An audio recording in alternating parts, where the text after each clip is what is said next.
And we're here with Conor Ryan. Connor, what is up? Evan, doing well. How you doing? I'm doing great. Doing great. Bit of personal news to start this episode off. A little bit of personal news. I bought a new iPhone yesterday. Wow. Huge news. Huge news. I haven't got a new phone, or I haven't bought a new phone since like 2016. It was like the iPhone 7, I think. And I lost track of the iPhones. I was like, oh my god, we're on 12 now. Um, but I had an 8 because my 7 had some issues. So I've had that for years. And now my camera doesn't even really work. And my phone's super slow. And I'm like, you know what? Maybe it's time. So I got an iPhone 11. I I, There you go. I went back a year, so it was a little cheaper. But yeah, so boom, new iPhone, new Evan. Craziness, craziness. Now you're officially gonna kick my ass, beat me to these shifts. You Oh got yeah, that. that's You got that added event, that added advantage now. So I'm the quick screwed. the quicker phone. Yeah, you're done. Yeah. Rest in peace to you. Did you have anything that matches my exciting developments? Anything from Absolutely not. No, you can't match it. there's not been much going on this week, which, considering how hectic this offseason has been at points, it's kind of a good thing. But very slow. Nothing to report. Yes. No, nothing to report in that front. So today we figured we would do a way too early look at the biggest questions facing the 2021-2022 Bruins. And there are a good amount of questions early on as the season gets going or as training camp kind of gets underway in about month and a half. There will be some more specific questions, but now we can kind of do some overarching questions that I think are important. And I don't know your questions. I don't think you know mine unless, well, you haven't seen them. Maybe you have, even though I wrote them down about 10 minutes before we started recording.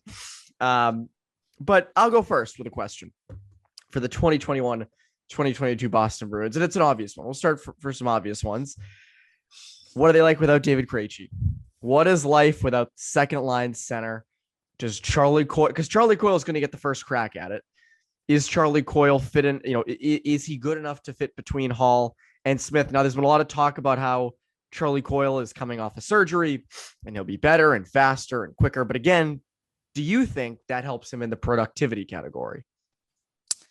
Well, yeah, I mean, I think that's overall the biggest question. It's crazy that considering how many other key departures have been this offseason, that there's four or five other like pressing questions. But now with Krejci gone, it's all been superseded by that, right? I feel like going into the year, uh, you know, after the first few days of free agency, when they signed all these guys, we're like, all right, well, team's going to be different once Krejci's back. There's a lot of question marks once he's back. At least everything kind of falls into place. Now it's all screwed up. Now it's all, you don't have any set idea of what you're going to look for. So when you look at, Charlie Cole getting that first crack at it, it's going to be that's going to be the biggest determining factor in just how legit this team is and their, cup contention's odds are.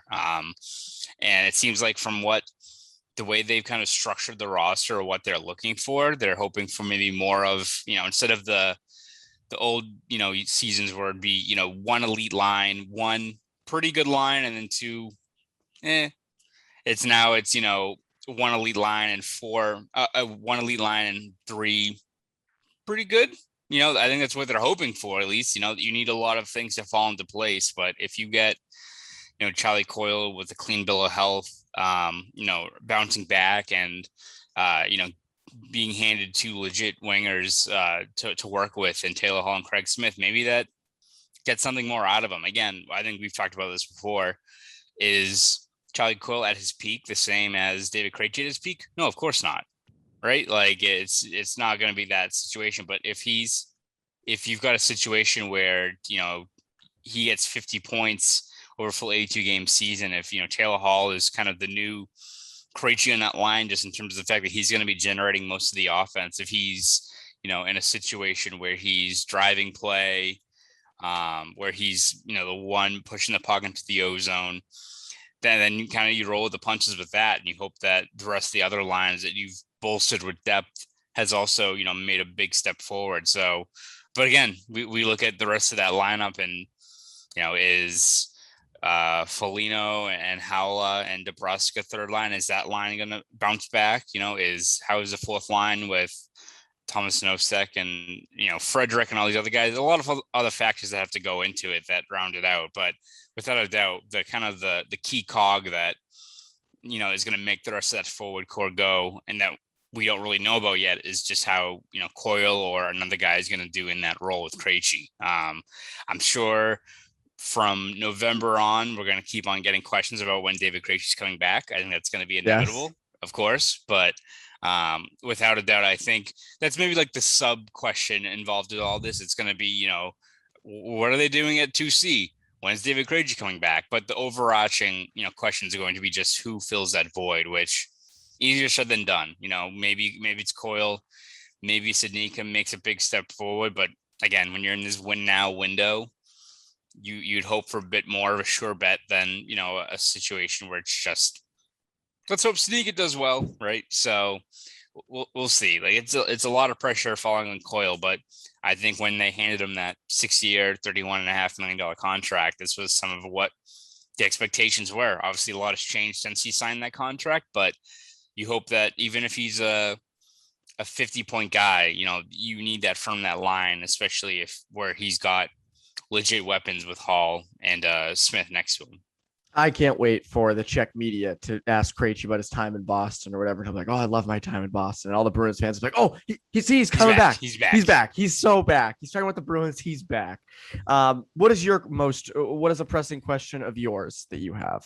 Yeah, I think it's got to be the goaltending situation, and just one what they do with Rask, but that's, I think, maybe like it's the chicken and the egg of, it's the more pressing question is how is guys like Ullmark and Swayman going to hold up in that role? Because if they're both, if we get to January and February and Rask has a clean bill of health, but Ullmark has a 9.24 save percentage and Swayman's in the running for the Calder, then you don't really have to worry about it, right? Like maybe you sign Rask for shits and gigs, and you just have him as a third guy there, or it's just added depth, which, considering all that can go wrong in a playoff run, just sign him for, I don't know, $750K league minimum, just bring him aboard, right? Like if you want to do that, but it's not as pressing as, let's say we get to January and February and Rask is still rehabbing and, he's still shaking the rust off, but the Bruins desperately need him because Ullmark's got a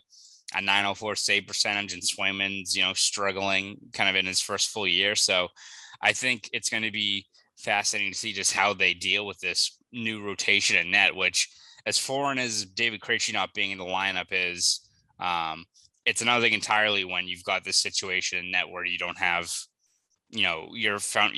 another franchise goalie and kind of that set rotation you've had for years. I mean, it's been a luxury with, the last few seasons where you've got Tuukka Rask and Yaroslav Halak back there, where going to camp, you didn't have to worry about it, right?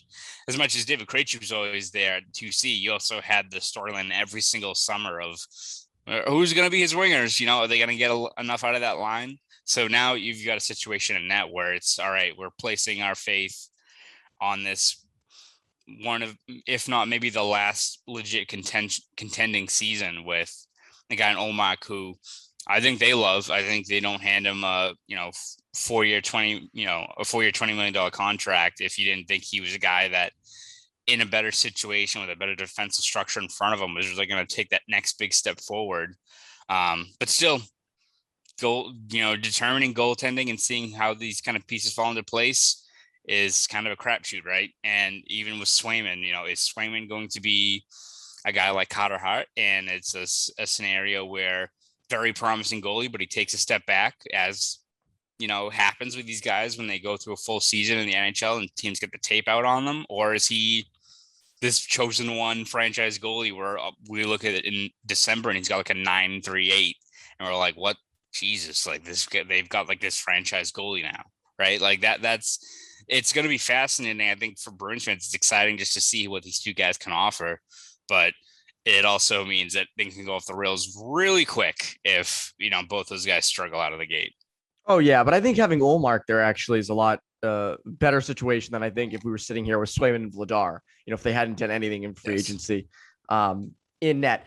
My guess is, and again, this is just a guess, my guess is they're good. Not amazing, not horrible. They're good. They're solid. Ullmark will be solid in net. So it'll be solid net. I don't think he'll match what he did in the 10 games he played this past season, where, it was absurd, leading the league in some categories with at least 10 games played, which is always convenient when you pick the minimum amount of games he's played. And then it's going to become a thing, a real storyline in January and February. Should they bring Rask back? I think you're going to see people split. Yes, they absolutely should, or no, they absolutely shouldn't. I can't tell. Again, that's something I think we'll kind of get some indication on as training camp goes. I think you mentioned it though. I think one of the things I'm most interested in this year is to watch a Bruins team play in front of not Tuukka Rask. Like I'm very excited and interested in how they play in front of Linus Ullmark. Like that's, they paid him starting goalie money. That's a long-term guy you got in there. So I'm very interested to see what happens with that. And whether or not Rask gets brought back. I mean, think about it. We could be talking in January and February about bringing Rask and Krejci back, bringing the whole band, just bringing the band back together for one last go of it. We already have Chris Kelly and Adam McQuaid ready to roll. So exactly, yeah, there's Chris Kelly and Adam McQuaid, so might as well just bring back Rask and Krejci. But yes, the Rask thing and the goaltending thing, I think, is going to be another big thing. One question I have: the left side on D. This was kind of addressed in free agency, but it kind of wasn't. Grzelcyk, Mike Riley, and Derek Forbort are your three on the left side.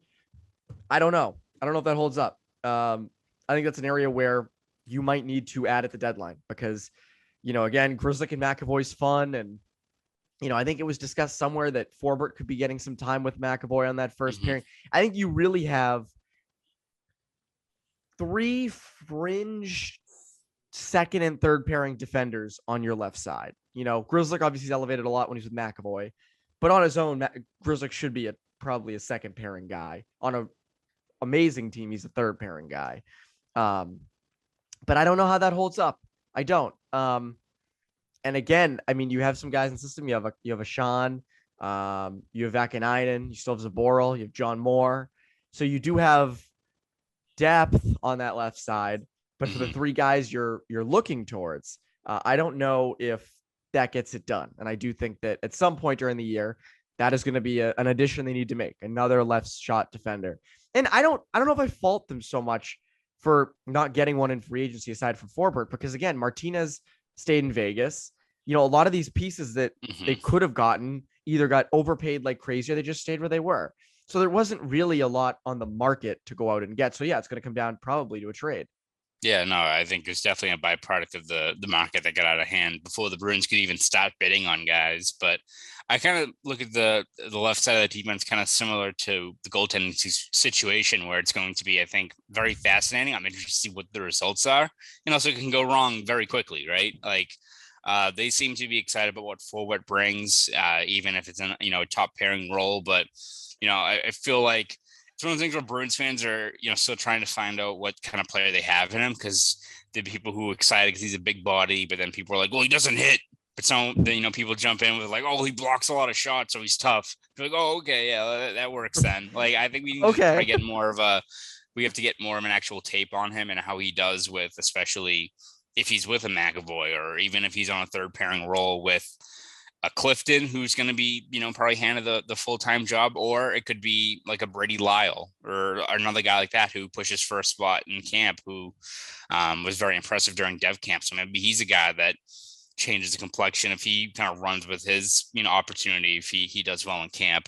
But yeah, I agree. It's one of those things where there's a lot of intrigue and a lot of potential there. If we could look at, considering the fact that Charlie McAvoy is yet to hit his ceiling yet, another year with McAvoy and Grzelcyk together, with Grzelcyk, hopefully staying healthy, considering he was kind of banged up for most of the year. A lot to like about it. We'll see how that pairing would fare in the playoffs, but definitely, you can do a lot worse in terms of, putting that pairing out based on how good they are, in the ozone.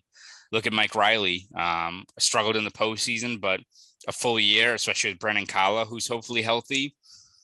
A lot to like there. Like there's intriguing, interesting parts of how they want to roll that decor, and you can make the argument of whether that the defense they've had, which is still very, emphasizing, speed and transition, and all that stuff. You can make the argument that's still not the formula you need for building a playoff ready kind of decor. So we'll kind of see what the how that pans out. But we could also be looking at this team, at the end of the regular season, and Grizzly could be part of a great deep pair. Riley could be a guy who's got 35, 40 points as a defenseman. That's kind of the rate he was at last year. We'll see if that was a flash in the pan or whether he can continue that with the Bruins. So it's an intriguing group. It's just, you have to figure out if it's the right mix, right? Like we could be very well looking at this team in February and be going through the same stuff we did last year, whether it's Ekholm or Hampus Lindholm or one of these other guys that, they probably need to kind of get a legitimate top pairing guy there. Yeah, no, I agree. I just saw on my phone Nashville and UC Soros agreed to a 4-year, $20 million extension. So there's another $5 million goalie. Yep. So UC Soros is a starter down there, Nashville. So Lindbergh. The UMass guys. Olmark is making the same money. Wow. I just got the UMass wires haven't even been turned on. I don't know. And he's in Pittsburgh now anyway. Yes. So good addition for them, by the way. Would you have what is another question that you have? Yeah, I would probably say the other one's just how many like legitimate breakout candidates or guys that can rebound are going to be on this team and help them out. Because I think that's what, again, we don't want that.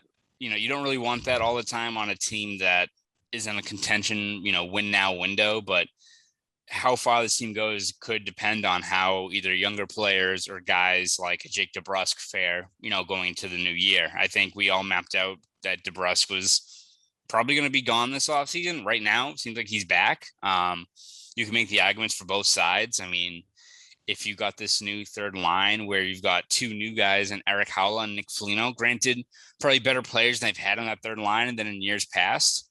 You need a guy that can also finish. And if it's DeBrusk, who you hope can, will benefit from a new season, a clean slate, a normal year where, I think he's been very upfront and candid about the struggles he had.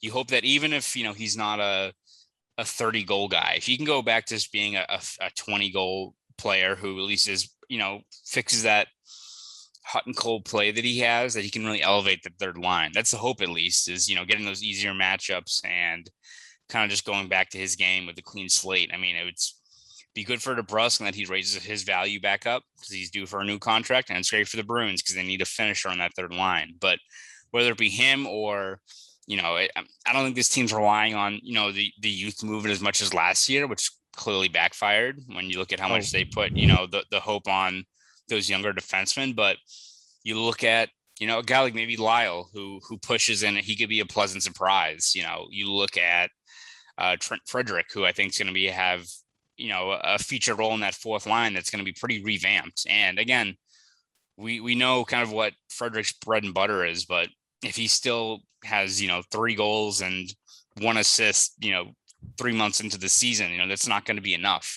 Teams can tune you out if you're just trying to chirp them and get under their skin, but they tend to notice if you're burying goals in a fourth line role. So he doesn't have to be this 25-point guy, but if he ends the year with 80-something games played and 10 goals and 7 assists, like that's all you need out of a fourth line guy that's productive, right? So I think he's looking at a key year for him. Sednika could be in the mix. Don't really know what his set role in the lineup is right now. Maybe he runs with the opportunity given to him if he's got, a scenario where, whether it's Coyle and the vacancy there, or he finds another role on the third line, like there should be a spot for him, but he needs to bring it in camp. So far, people seem to be raving about how he's looked so far down in Foxborough. He's gained a lot of weight. But again, we do this every year, every sport. Spring training, guys are in the best shape of their lives. You need to show it in camp. You need to show it during an actual game setting. So again, I don't think they're as reliant on the youth movement as they are in years past, which is why they signed a bunch of veteran guys in free agency. But you still need the guys that are either pleasant surprises or guys that bounce back with just playing what we know they can be. We don't need DeBrusk to be a 35-goal guy, but if he's 20 goals and is more consistent and is forechecking, that's what you need in that third line. And he's just not invisible. Like I think you just need him to be effective. And again, like there were so many times last year where a game would end and I'd be like, did DeBrusk play? Like he's in the lineup sheet. I never saw him on the ice. And you go back and realize, well, he just didn't do anything in his, 30, 40-second shifts. But you mentioned it. You're right. DeBrusk, I think, is the main guy in that crew of like, what's his deal going to be? Because again, we just talked about top 4 left shot defensemen maybe needing to trade for one at the deadline. If DeBrusk raises his value enough over the next, up until the deadline, that's a guy who you could, in theory, unless he has unless he's one of your top goal scorers, you could deal for a top 4 left shot defenseman. I mean, think about it. If the season gets going and DeBrusk is a solid presence on the third line, the deadline comes around, he has 15 goals or so, 15-ish, maybe a little less, but he's effective and playing well and a constant presence on that third line. You could deal him for a top 4 left shot defenseman, and you still have other forwards who can be penciled in there again. And also you could get other forwards at the deadline, but that's a piece you could use in a trade. And I think that is going to be big. And then also you mentioned Frederick on that fourth line, and how that fourth line is going to perform. Because again, when the fourth line's good, the Bruins are usually good. And that's been the case around here for a long time, no matter what the fourth line was. So he's going to be a key part of that fourth line. I'm going to go off the board with my next question a little bit. You wrote about this recently, and it's something we talk about every time a defenseman gets signed. But Charlie McAvoy's up after this season. And my big question is, when does he get signed and for what? Now, I know we've talked about what we think he'll sign at for a while, but I'm curious when they do it, because I don't think they're going to let him hit the market. That'd be dumb, because he'll see what he could get. A team like Chicago will come in, print a bunch of money and say, hey, we'll give you 13 million. I don't even know if that's possible. 13 million for you. We'll give you 13. And I'll be like, oh my God. And he'd be worth it. So I'm curious when he gets signed, when the ink dries on that. Because again, remember, this current deal of his was kind of a holdout. It was a holdout in the training in 2019. So I'm curious when you think a guy like McAvoy gets signed. If I'm the Bruins, I'm sure they hope it was yesterday when, I'm sure they'd love to sign him to an 8-year deal as soon as possible. Again, what's the AAV on that going to be? I'm sure they'd love to do the regular routine they've, benefited from years, which is convincing guys to sign below market value, which below market value for McAvoy now is still probably 8 million, 8.5, which I think if you're the Bruins, if, McAvoy tomorrow signs an 8-year, $64 million deal, you're doing backflips, because you've got a guy who's a franchise, cornerstone already, when that contract's going to get better and better as slowly but surely the cap does rise up in the coming years once, the new broadcasting rights deals go into effect and fans are back in the stands. A new hockey market in Seattle's getting set up. So, you go to that contract in 2024, 25, and the cap's now, 85, 86 million, and that deal just looks better and better. Is Charlie McAvoy going to do that? I don't know, man. He's due for a really nice raise, and he's well within his rights to kind of hold out and get a bigger contract now. Is it going to be a situation where they're going to do it in the middle of the season? Is he going to wait till the end of the year, which is going to be troubling, because even if the Bruins have some leverage with him as an RFA, it still kind of is the writing on the wall that you're maybe shelling out 10 million or so a year to keep him, which sometimes you got to bite the bullet. But in terms of fielding the best roster, it's tough when you allocate close to an eighth of your cap space to just one guy. So we'll kind of see what comes of that. Maybe McAvoy wants to do a situation where he doesn't want to sign an 8-year deal. He could look at this market and see how in 4 years time, the cap jumps up, once the escrow is all set and all these things that, we could have a year where the cap finally jumps up like 5 million, 6 million in one season. He could look at this, be like, well, all right, well, I'll sign a 4-year deal for 7.5, 8.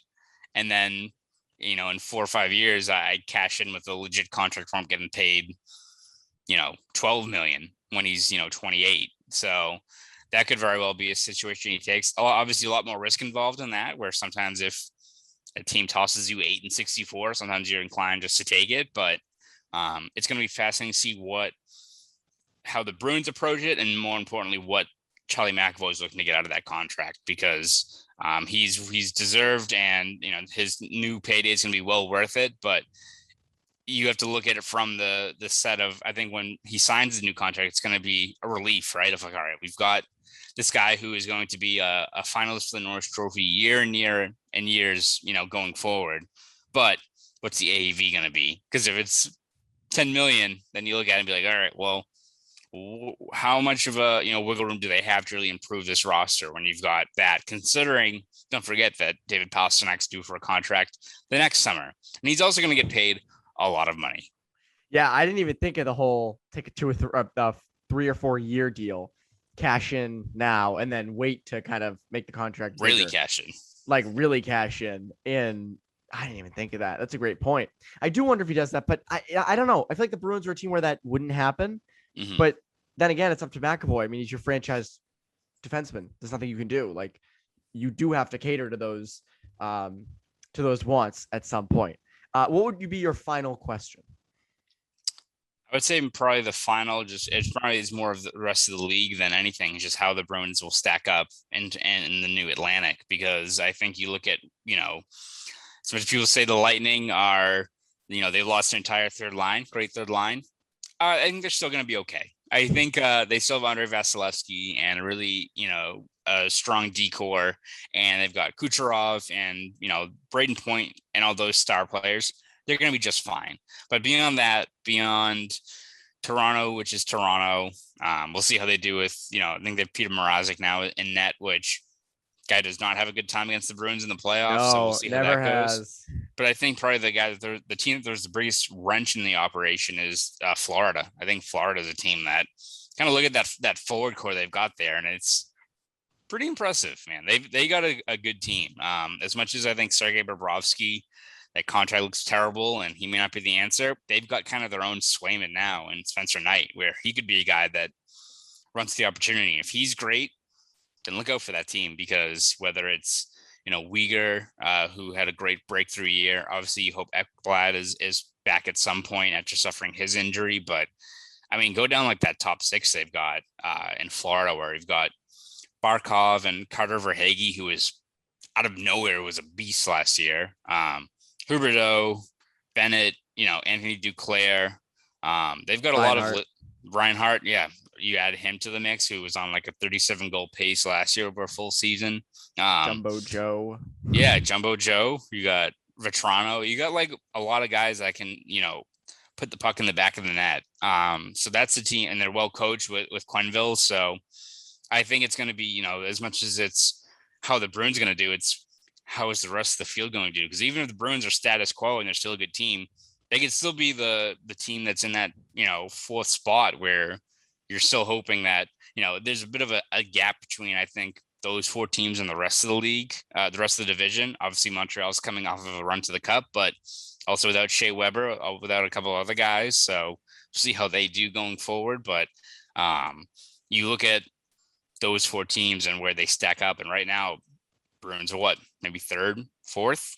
Like you've got to look at it and see how it all maps out. Again, this could be a Bruins team where all the pieces fall into place and you've got a very competitive, revamped team, or they could be a team where we're looking at it in November and we're like, all right, where's this guy go here? And, is DeBrusk going to, bounce back? And how's Olmark doing? Because his last few starts haven't been that great. Like it could all, go downhill very quickly if these pieces all don't fall into place in short order. Yeah, it's kind of teetering on that, as you said, on the brink. Another team that I don't think is going to be anywhere near the playoffs, but could play a role as spoiler, is the Red Wings.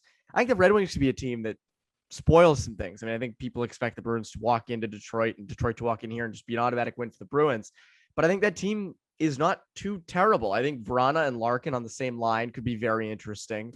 Nedeljkovic in net, very solid. So do I think that team makes the playoffs? Absolutely not.